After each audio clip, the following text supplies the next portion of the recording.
So as stated before, there were frame updates in the 50s. So the reason for that is because by 1946 there was a distinct split with their 1911 series.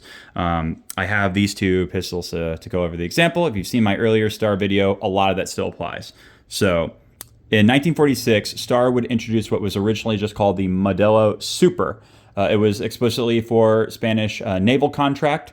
What it was the 9 Largo pattern 1911. However, they updated the lock work with a more traditional, or I say not traditional, a updated open cam path like a Browning high power. So these, if you ever seen a Star and it's got this weird little doohickey lever on the right side, that means it is of the Super series. So it's going to have a lock, instead of the swing link lock work of a 1911, it's going to have the open cam path of a Browning high power. As you can see there. Yep.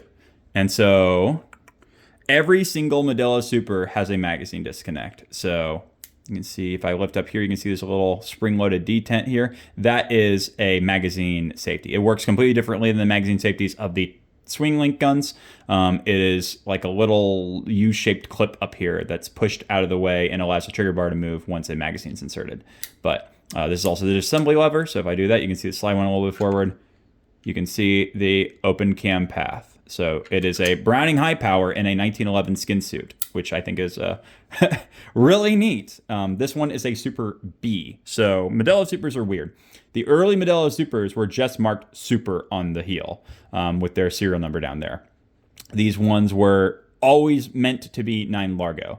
Now, eventually, the Spanish Navy would be using these. They'd have service there, and then they would want them converted to 9 Luger when they were, looking into NATO. So they would do modifications of these standard Modelo Supers to 9 Luger. So a lot of people will say Modelo Super B and 9 Luger, and what they really have is a Modelo Super that was converted. That's different from this, which was a much later 70s era where this was built for the civilian market exclusively with all, different parts internally. So unlike the Model A series, where it was really easy for them to just swap the barrel and it would work with 9 Luger, other than, the slight changes they would make over time to the magazine geometry, specifically the feed lips. The Modelo Supers had a lot more issues. So the Spanish Navy was not happy with the converted pistols. So I think that's why you see them so commonly surplused. So at that point, they were, largely removed despite the conversion. They didn't particularly like them. And Spain was then looking for an updated handgun, which they'd end up getting with the Star M30 series. But the production guns that they made for the civilian market would have that code of A or B. So if you have one that's explicitly marked Super A, that is 9 Largo.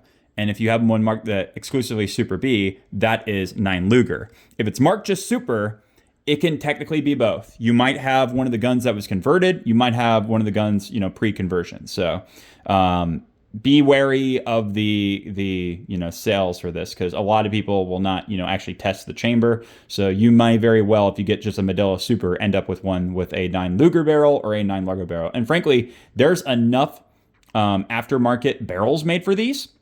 Not Star, Inner Arms, I was importing them in the 70s, and Garcia Corps as well would use this Korean company to make a lot of OEM parts, and they were not of particularly great quality. But you may very well, basically, if you have a Super series, like the full frame Super, it's kind of a toss up whether you're going to actually be able to use 9 Luger, 9 Largo. Always test your chamber. If your 9 Luger falls in, that's definitely a 9 Largo chamber. If your, 9 Largo is having a hard time fitting and won't chamber, then it's probably a 9 Luger pistol. But this is a exclusively 9 Luger civilian production Super B. So this would have been built in the mid 70s. And Supers would change slightly over time too. The patterns of the sights would change. They would eventually get loaded chamber indicators. They would change, internally themselves. But the point was, in the first 1946 ones where they updated the frame, that is what made the impetus for them to update their 1911 frames in the 50s. So they produced them completely separate, with completely separate frames for some period. So it looks like at least a decade. And then eventually, and by the 50s they would end up doing these changes on the frame and the same base plate magazines with their standard 1911 series handguns, so that there would be parity between the magazines produced for the Super Series and magazines produced for the standard swing link gun. So, like I said, there are Model Bs with this style of frame without the magazine disconnect, and there's some with it. So, this is a Model US. I stated before, it was built for Italy. This is identical to a BS outside of the barrel and the slide markings. They didn't change anything else. 9 Luger, 30 Luger. Obviously, 30 Luger became 9 Luger, so it has basically the same overall length, which even a lot of people seat their bullets a little bit higher. That's not a problem because this is still based around a 9 Largo frame. So I've never had any issues with any length of 30 Luger being an issue in this. The only thing I will say is if you get the pretty cheap and plentiful lead round nose 30 Luger by Fiocchi, it does not like to feed those. So, I mean, I don't know why Fiocchi thought 30.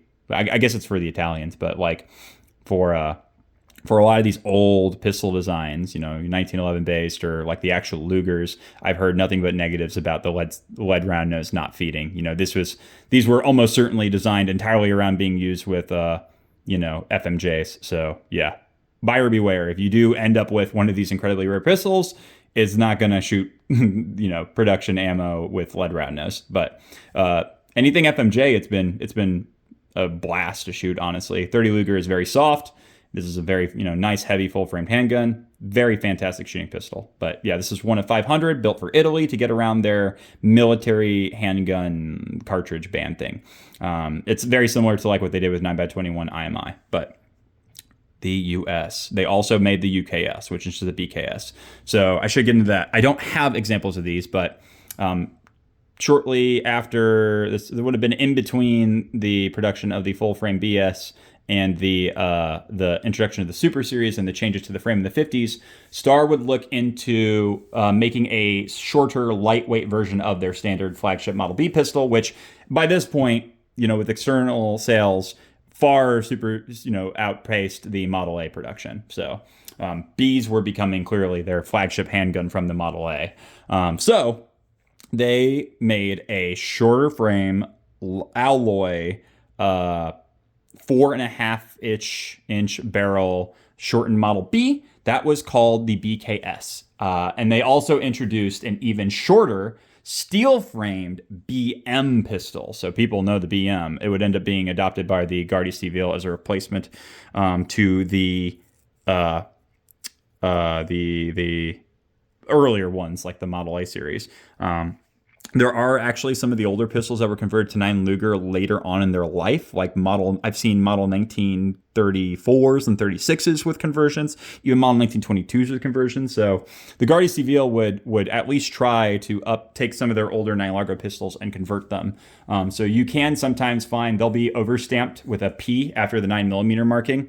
So if you ever see like a Model 1922 where it says exclusively 9mm with a big overstamped P, that was a 1922 that was converted from 9 Largo to 9 Luger. Probably all they did was change the barrel, but that was the thing. Where was that? Oh yeah, the BKS and the BM. So you would have either like the short 3.5-inch or the 4.25, slightly longer but still shorter than their standard 5-inch length. And then they would even add they were the same frame other than being alloy and metal. So both the BM and the BKS use the same magazines. And then after the introduction of both of those pistols, they would come out with the BKM, which was the same, like I said, they're the same geometry frame. They would just put that alloy frame on the BM 3.5-inch barrel sized pistol. They also make some changes to the actual geometry of the handgun outside of what was already changed for like these updated frames. So you'll see BKs have a completely different retention cuts for like the slide stop. Their slide stop is distinctly different. Basically everything was just slightly contoured differently to be a little bit better. The only thing I think is interesting is that they changed the extractor like considerably. They lengthened it and it goes all the way to the chamber. So BKS's, BMs, and BKMs have a completely different unique extractor that goes all the way to the end.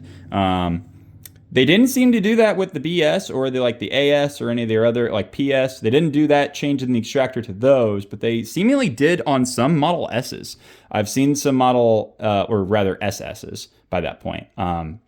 I've seen some Model SS's that have the updated like extractor design of like a BM, but on a 380 frame, which is very interesting that they jumped to do it exclusively with the Model SS pistols.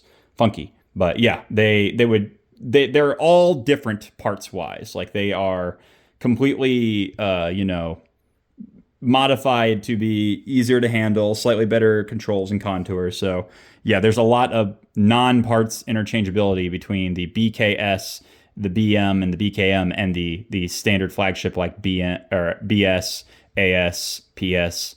And that's why they did changes considerably to the frame. They are interchangeable, at least the parts with each other, the BKS, the BKM, and the BS. Or sorry, the BKS, BKM, and BM. Yeah. So, the most common Star handgun debatably in the entire market, the BM, was like a weird offshoot of the B and has a lot of, uniqueness to it. I do not have a BM.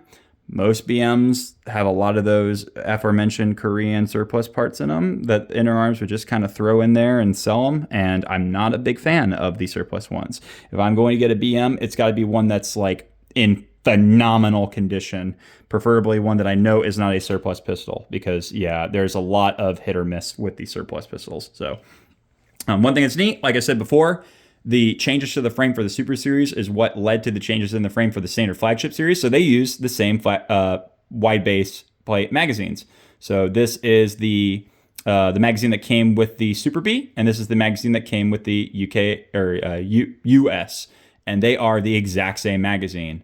They're completely interchangeable. Even the feed lips, they did nothing different to them. So, like I said, the US is just a BS with a different barrel and a different slide marking and frame marking. Otherwise, they are completely identical. Yeah, it even has the same magazine disconnect of the BS. So, yeah, kind of neat. You can tell. I guess it's a difference of being in the Americas and being in Italy. These would have been finished, and these were built within a year of each other. And they have a very different discoloration on the bluing. Sarge bluing is much truer to this, the very almost black, like very, very deep dark bluing. And you can see, over time, it tends to brighten. So whereas you get kind of like a blue-gray, this one's like really deep dark. So I'd say the Super B's finish is actually in better condition than the US's, but I have to imagine that's something with just being in that Mediterranean air for so long. So it's still fantastic finish condition, but yeah, it's notably brighter than the Model BS. So these are both original finish. So kind of neat.